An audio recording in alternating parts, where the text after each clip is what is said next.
Mga kababalaghan na tunay na nangyari.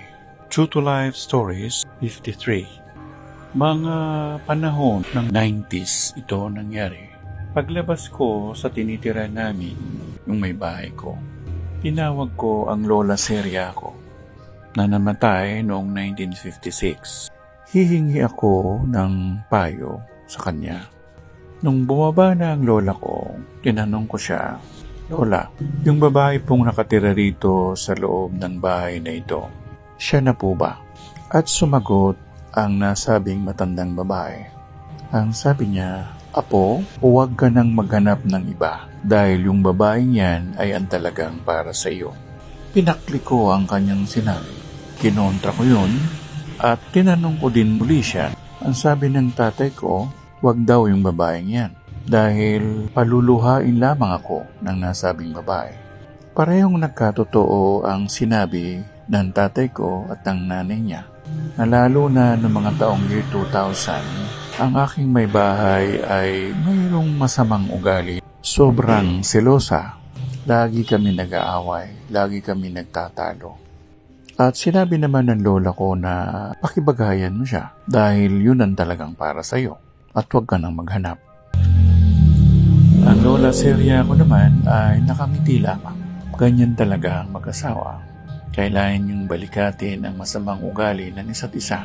At hindi rin tama na maghihiwalay kayo kasi hindi kayo nagkakasundo. Pag-usapan ninyo ang pagkakamali ninyo sa isa't isa at ibaba ang tinatawag na pride. Sana sa mga nakikinig o nakapanood ng video ito ay matutunan natin na ang pag-aasawa ay hindi biro. Kailangan mo ng malawak na kaisipan o pangunawa, hindi lamang sa iyong misis kung hindi sa iyong sarili din. Dahil minsan ang nagiging sanhi ng pagkakahiwalayan ay ang hindi pag-uusap ng dalawang tao. Ang relasyon ay relasyon. Kailangan nyo itong pangalagaan at hayaang bumunga at maging bantayan o muog ang panahon na siyang magiging sandigan ng inyong pagkakaunawaan. Kaya nga, mayroon tayong batas na sinabi tungkol dyan, "What hath God put together, let no man put asunder." Kung ano man ang pinagbuklod ng Panginoong Diyos, may kasalman o wala, walang karapatan ng tao na paggawa nito ng kontra.